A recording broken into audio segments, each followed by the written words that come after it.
This video is my guide to the Victa G4 carburetor and will cover removal, disassembly, cleaning, assembly and reinstallation. This will cover the entire subassembly from the cylinder inlet to snorkel and air filter. The carburetor is made mostly of plastic. The use of plastic will mean using hot water to help in the removal and disassembly of the carby. Don't skip this step. After removing the engine cover and unscrewing the air filter throttle assembly from the handle, the next step is to remove the two wires which make up the cutoff switch. Put the throttle in the full run position, then use pliers to pull out the cross pin first. The longer pin with the small rubber bung can be pulled out after sliding the rubber boot over its wire. Now soften the ends of the tubes on the decompressor and crankcase with boiling water. You'll notice I disconnect the tubes on the engine side rather than the carby side. This is just another precaution against breaking the flimsy connectors on the carby. Finally, the carby can be removed with a slight turn toward you, then pull outwards. The tubes can now be carefully removed with boiling water. To remove the snorkel subassembly, start by moving the throttle lever to the stop position. Then moving this hose clamp and pulling the hose back, exposing the throttle cable.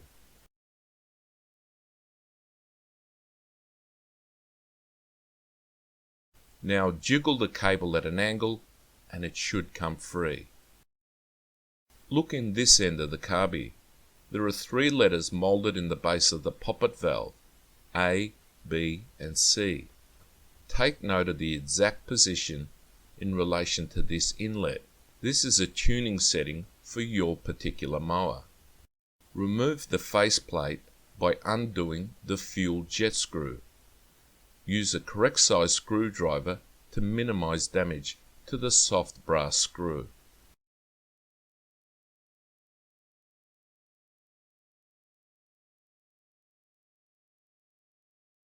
The end cap can be removed after soaking it in hot water and levering it at these points on the carburetor body.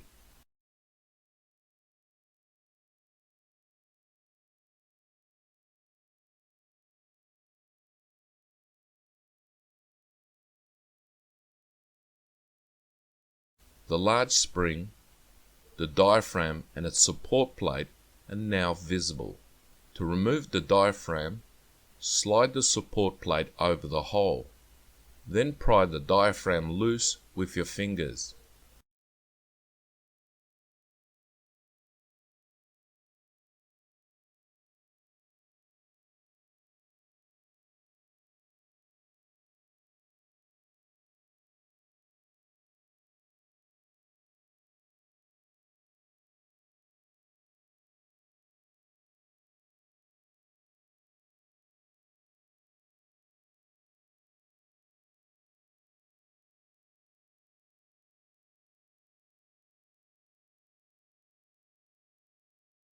You should now have all the parts disassembled. Check your pile of parts and see if any need replacing, especially the faceplate and its O-ring. A good place to start is with the fellas at Push Mower Repairs. All the plastic parts can be cleaned with hot water and detergent. The metal parts can be cleaned with a rag or degreaser. Ensure all the parts are clean and dry for reassembly. We put the parts in 4 groups and will assemble the carby in 4 stages. The groups will be as follows: the cam, lifter and poppet valve, the small spring, diaphragm and support plate, the large spring and end cap, the faceplate, float, needle, O-ring, and fuel jet screw.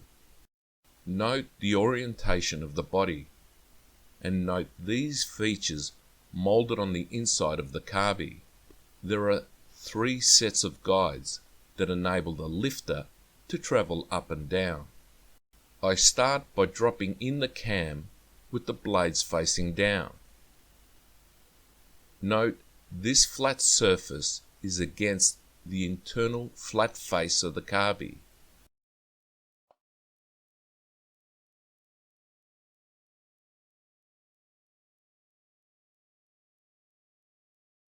Now the lifter. It goes riding side down and between the molded guides. Now from the back, push in the poppet valve. Now the next stage and set of parts: the small spring, diaphragm and support plate.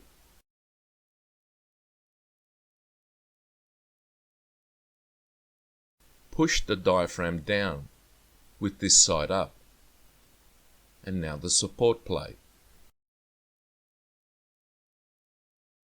Before pressing the end cap down, make marks on the body and the end cap so that this spout is in the proper position for connecting the tube to the crankcase.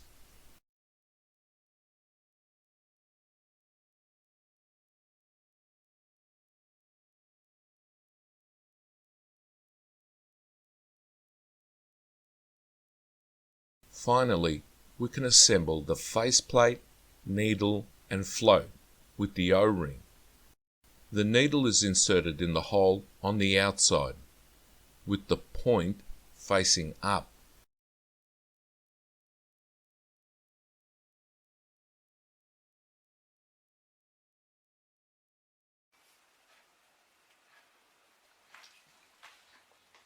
Take your time seating the O-ring and care when tightening the fuel jet screw so as to avoid stripping the plastic thread on the carby.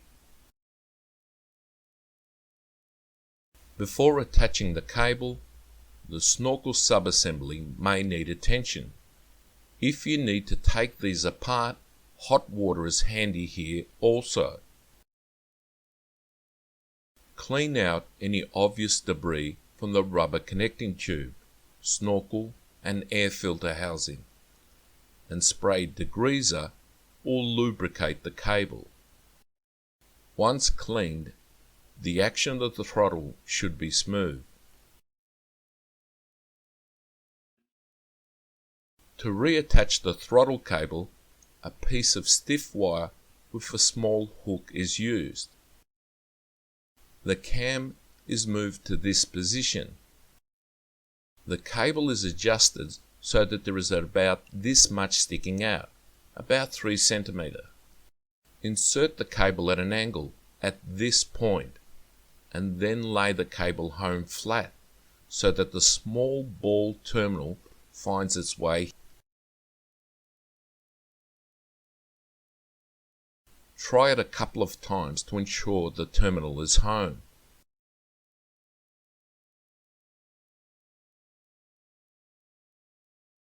Then, when you're sure, hold your thumb here and push the throttle to the fully on position. This will lay the cable in its track and stop the cable coming out while you attach the hose, clamp and snorkel.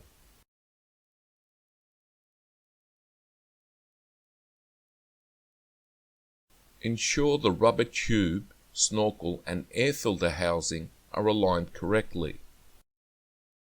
Check again that the throttle action is smooth. Once you're satisfied, attach the tubes for the decompressor and crankcase. Now set the poppet valve by aligning the right letter to the original position. Next, you're ready to reattach the carburetor to your mower. Line up these slots, push it in and twist home. To connect the cutoff switch, slide the throttle forward to about halfway up. push in the long pin with the bung. The bung should be about 1 centimeter from the tip. Slide the boot into place and push in the cross wire from the side.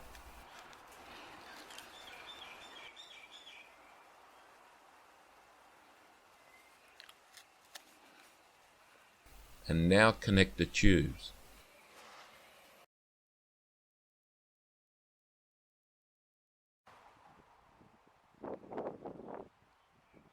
Last of all, check for leaks.